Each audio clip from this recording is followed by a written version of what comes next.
We're at the Nixon Library in Yorba Linda on the eve of President Nixon's 97th birthday. We've just finished completed the first of a series of Nixon Legacy Forums that will be continued throughout the year.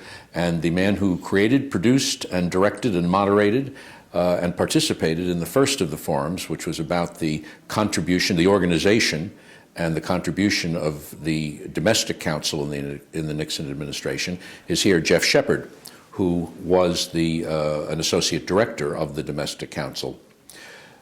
Tell me about the first time you met Richard Nixon. Well, the first time I ever heard Richard Nixon was in high school in 1961. He spoke at the Iowa picnic in Long Beach, and I was required by my social studies teacher to go listen. And it wasn't something I wanted to do. I didn't care about politics. He must have been running for president. He must have come out in the 1960 campaign. And I was on the periphery of the crowd, and he was talking about his family and their relationship to Iowa. And I thought, how bizarre. I thought I'd come hear something else. And it was candidate Nixon, the vice president of the United States, reaching out for a connection to the crowd. Long Beach, half of Long Beach is settled out of people from Iowa. And I think my reaction was probably the same as the national reporters, who really didn't care to hear about that, but he connected to the crowd.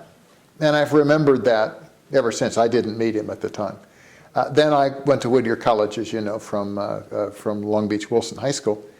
And in the spring of my junior year, 1965, I was called by the scholarship dean, and I was told that I had won the Richard Nixon Scholarship, and it was being presented by the Republican Women's Club of Whittier. And if I showed up for this lunch, I would get a check for $250, and $250 was a lot to a young man on scholarship. Well, as it turned out, they were dedicating the library that, at that time era, it was a May graduation. Bob Hope was speaking, and former Vice President Nixon came out for the dedication of the library and to be on the stage when Bob Hope was the speaker. And this would be my junior year, but he came to the luncheon. So I'm sitting there at this lunch, and this is the first time I've met the man. He's the former Vice President of the United States. He's seated to my left, and the head of the LA County Republican Party comes out with him from LA, drives him out, who's Bob Finch, later Secretary of HEW. And Bob Finch sits on the right, and we chit-chat through lunch. And then Nixon speaks after lunch, and he wasn't in politics anymore. He stopped at this point. And he gives this wonderful speech about his time at Whittier, because there was no press there was nothing else. And he's talking about what he learned and what he took away from the college, because most of these people had gone to Whittier College. And then he talked about his run for student body president and compared it to mine, because I'd just been elected student body president. And he talked about the issues. And then he says, I've sat here at lunch and I had so much fun talking to young Geoff Shepard. He seems like a nice guy. Maybe he'll go further than I have. And it was a wonderful thing. You leave with your head swollen, $250. Well, then he goes back to his law firm in New York City. He decides he really liked me, and he writes the school a second check. He doubles the scholarship. So the dean calls me, a couple weeks later, do you now have, you have to drop by, get the money. So this is my new best friend. And I just thought this was the neatest thing. And it had nothing to do with press credit or politics or anything else. It was just his interest in a student. So I went off to law school. He went off and became president of the United States. And I have, still in my treasure chest, a little hand-done badge from election night 1968, and it says Nixon Shepard. And it was made by Walt Minnick. who was my colleague later on the White House staff, and now a congressman from Idaho. And he was a colleague in law school, and everybody knew amongst my friends that if Nixon won the presidency, I was going to go help because, he'd been so kind to me. So he did win. And I told too many people I was going to go try to help. So the program was a White House fellowship. And I applied, and you've been a White House fellow too, Frank, so you know how competitive it is. But in my year, they hadn't had many young people, and they hadn't had many lawyers. And I said, and you aren't going to get any because lawyers can't afford to take a year off. So if you want a lawyer, you got to take him right out of law school. I happened to be right out of law school. And they had no one else. You were one of the youngest to that point or since, weren't you? Oh, yes. Of the fellows? Yes, I was 24 when I went to become a part of the program. And they didn't have anybody else who had gone to the president's college, had a scholarship from the president personally, and graduated with honors from Harvard Law School. So I was safe. So naturally they assigned you to the president in the White House. No, they certainly did not. I was not wise in the ways of White House fellows. I had no idea you competed.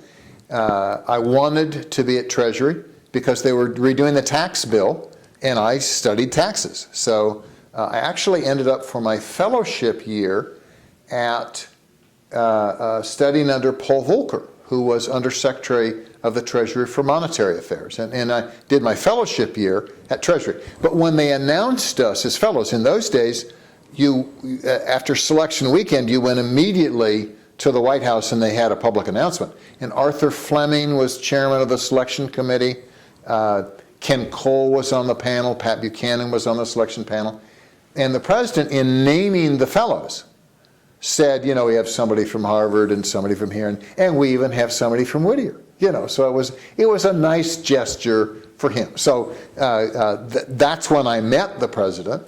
As you know from the work on the domestic council, our job was not to mingle with the president, not to sit around and chit-chat on stuff. Our job was to prepare in writing materials for the president's review.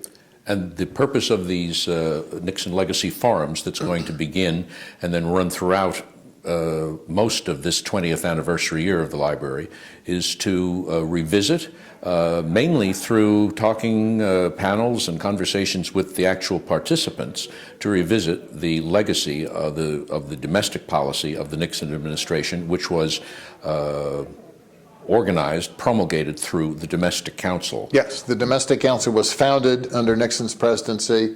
It is What was the Domestic Council? Well, the Domestic Council was designed to be the counterpart of the National Security Council, and it was legally the cabinet secretary is concerned with domestic affairs, the vice president and the head of OEO. But what's key, and what is key on the National Security Council, was the staff. The staff was housed in the executive office of the president, and the staff became professional assurers of a fair, balanced memo submitted to the president. You had unpublicized, almost academic people whose job it was when the president was asked to make a decision to given policy implications or in areas of interest, domestic affairs, where he was interested, to be sure the president was fully staffed. The president was getting proposals from his various departments that were totally one-sided. I have a great idea, let's build more highways. And there would be no thought of other options or take other interests into account. And the Domestic Council's job was to review and prepare for the president the context of the issue. And it was mainly in writing. You submitted memoranda for the president or for John Ehrlichman. But the Nixon really benefited from reading about issues and thinking about them. And the Domestic Council's job was to prepare those materials. Can you describe John Ehrlichman? I think John was just one of the finest men I've ever met. A easy man to work for because he was personal. He was intensely demanding. Everything was demanding on the White House staff. But of the senior people, people were envious as they could be if you were on John Ehrlichman's staff because you were treated better. Because you worked for Ehrlichman, ideas could get to the president. There wasn't an automatic no. And John had said, you know, our job is to get out of the way of good ideas. People would hang around, people on other staffs, would hang around outside his office if they had an idea to just run into him so they could make a suggestion.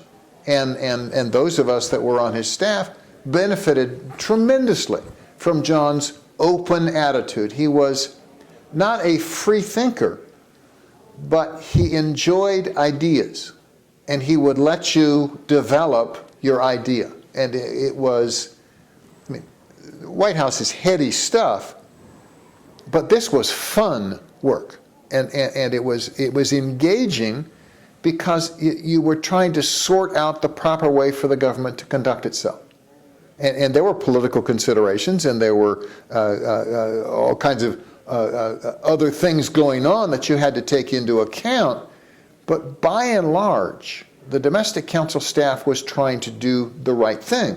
National Security Council staff's doing the same thing on the other side. Can you give us a brief overview, preview of some of the other events coming up in this Domestic Legacy Forum series? Sure. The papers are being delivered this year, so the library is turning into not just a place to go learn more about Richard Nixon, but a site of academic research. This is going to be the place scholars need to come if they're going to research Dick Nixon. Papers are here. We're going to help with these panels to give context to various issues. And I don't think we'll ever run out of issues because there were so many issues from that era that are still important issues today. Education, welfare, energy, environment, and healthcare that we've touched on today. But stuff like the All-Volunteer Army, the Cabinet Committee on Terrorism, federal policy toward Native American Indians. I mean, it just the stuff that President Nixon was faced with and the Domestic Council developed just goes on and on and on. I mean, man was president for quite a while. Thank you very much. Enjoyed it.